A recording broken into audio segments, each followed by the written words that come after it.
Good morning students. अपना आज chapter नया स्टार्ट होने वाला है, fourth chapter from the diary of Anne Frank.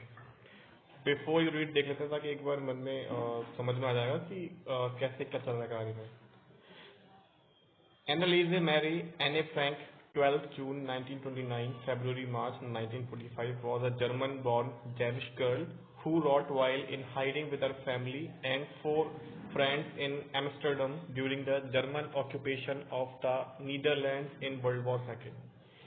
यानी कि एनालिस फ्रैंक मैरी, जिसका नाम एनी फ्रैंक है, जन्म यहाँ पे दे रखा है 12 जून 1929 और जो डेथ है वो फरवरी और मार्च में किसी डेट को हुई होगी 1945 में। ये क्या है, जर्मन गर्ल है, sorry German born Jewish girl, यानी जर्मनी में बॉर्न हुई जेविश गर्ल है। और इसने क्या किया, खुद की फैमिली और 4 अन्य मित्रों के साथ क्या था, ये सब छुपे हुए थे। छुपे हुए भी क्यों थे, क्योंकि वर्ल्ड वॉर सेकेंड के टाइम पे जर्मनी ने ऑक्यूपेशन किया हुआ था नीदरलैंड का, तो उस समय ये लोग छुपे हुए थे। Her family had moved to Amsterdam after the Nazis gain power in Germany. Anne Frank की जो फैमिली थी वो एम्स्टर्डम शिफ्ट हो गई। कब? जब नाजी पार्टी ने क्या कर लिया, जर्मनी में अपना ऑक्यूपेशन बढ़ा लिया, अपना पावर बढ़ा लिया। But were trapped when the Nazi occupation extended into Netherland. लेकिन ये लोग कब फंस गए, ये लोग तब फंस गए जब नाजी लोगों ने ऑक्यूपेशन जो था अपना कहाँ तक बढ़ा लिया, नीदरलैंड तक। यानी कि पहले तो ये लोग जर्मनी में थे, जर्मनी से ये लोग एक तरीके से भागकर आए और नीदरलैंड में आकर रहने लगे। लेकिन जल्दी क्या किया, नीदरलैंड में भी जर्मनी का राज हो गया एक तरीके से, तो ये वहां पे तब जाके फंसे। As persecutions against the Jewish population increase, जैसे जैसे प्रताड़नाएं जेविश लोगों के प्रति बढ़ती चली गई, the family went into hiding in July 1949 in hidden rooms of her father Otto Frank's office building। तो क्या हुआ, जैसे जैसे पॉपुलेशन, जैसे जैसे जेविश पॉपुलेशन पे प्रताड़नाएं बढ़ रही हैं, तो क्या हुआ, फैमिली जो थी एने फ्रैंक की, वो 1942 में 1942 में अपने फादर ऑटो फ्रैंक के ऑफिस की बिल्डिंग में क्या हुए, किसी रूम में छुप गए। आफ्टर 2 years इन हाइडिंग, 2 साल तक छिपने के बाद में द ग्रुप वॉज बिट्रेड। इनका जो ग्रुप था, जिसमें इनकी खुद की फैमिली थी एने फ्रैंक की और 4 दोस्त और थे, तो इनके ग्रुप के साथ क्या हुआ, धोखा हुआ, विश्वासघात हुआ। And transported to the concentration camp system. और फिर जब यहाँ से धोखा हुआ, जर्मन जो नाजी लोग थे उनको लगा इनके बारे में पता, तो उन्होंने क्या किया, इन सबको ट्रांसपोर्ट कर दिया कहाँ पे, कंसंट्रेशन कैंप्स में। where Annie died of typhus in Bergen-Belsen within days of her sister Margot Frank। अब जब इनको कंसंट्रेशन सिस्टम, जो कंसंट्रेशन कैंप सिस्टम था, वहां पे भेजा गया, तो एने फ्रैंक जो थी वो टाइफस की वजह से बर्गेन बेल्सन में मर गई। और ये with in the days of a sister, यानी कुछ ही दिनों पहले क्या था, उसकी सिस्टर जो थी मार्गोट फ्रैंक, उसकी भी डेथ हुई थी, तो विद इन कुछ दिन के बाद में एने फ्रैंक भी एक्सपायर हो गई। Her father auto the only survivor of the group, उसके पिताजी जो ऑटो फ्रैंक थे, ये सिर्फ एकमात्र सर्वाइवर थे जो बच गए थे उस ग्रुप में से। Return to Amsterdam after the world war ended, जैसे जब वर्ल्ड वॉर एंड हुई तो एने फ्रैंक के पिताजी, जो कि एकमात्र पर्सन थे छुपे हुए लोगों में जो बचे, ये एम्स्टर्डम वापस आए to find that her diary had been saved.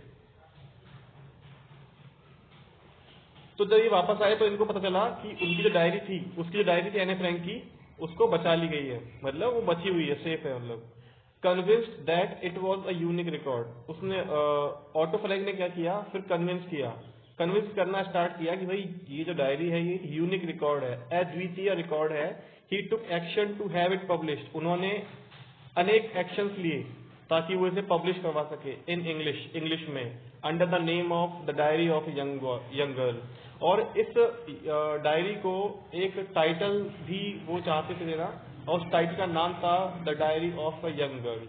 यानी कि उसके पिताजी जो ऑटो फ्रैंक थे, एने फ्रैंक के पिताजी, वो वापस एम्स्टर्डम आए तो उनको डायरी मिली, तो उन्होंने काफ़ी कोशिश की कि क्यों ना इस डायरी को प्रिंट करवाया जाए, क्योंकि ये काफ़ी यूनिक रिकॉर्ड है।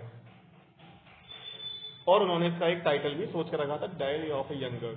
The diary was given to Anne Frank of her 13th birthday.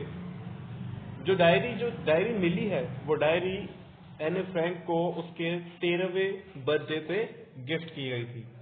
and chronicles the events of her life from 12th June 1942 until its final entry of 1st August 1944।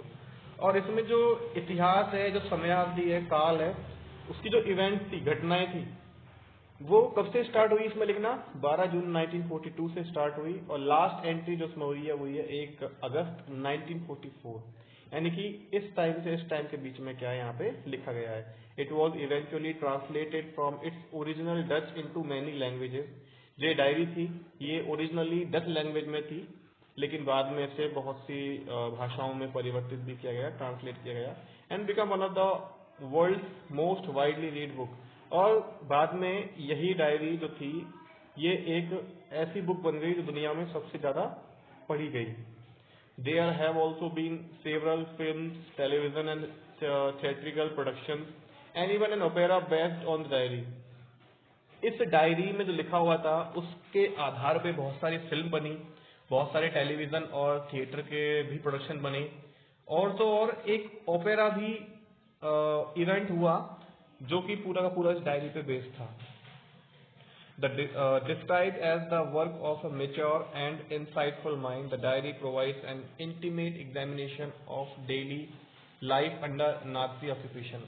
जो ये diary है यह उस लड़की की, एने Frank के एक मैच्योर इंसाइटफुल माइंड जो है, यानी कि काफी गहराई में उतरने वाले जो दिमाग होते हैं कवियों टाइप के, वह और मैच्योरिटी दोनों इसमें अपन को देखने को मिली है, पढ़ने को मिलती है।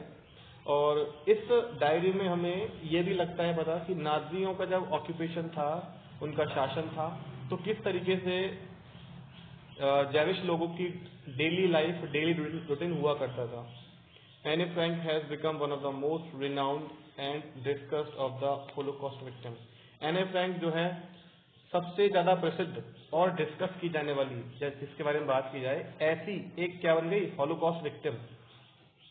एक क्या बन गई, एक शिकार बनी। हॉलोकॉस्ट होता है एक तरीके से भयावह जो स्थिति होती है उसे बोलते हैं। तो बाकी चैप्टर पढ़ना कल स्टार्ट करेंगे। आज हमने एक ओवरव्यू ले लिया कि चैप्टर कहाँ से लिए गए और क्या इसके अंदर डिस्क्राइब्ड है।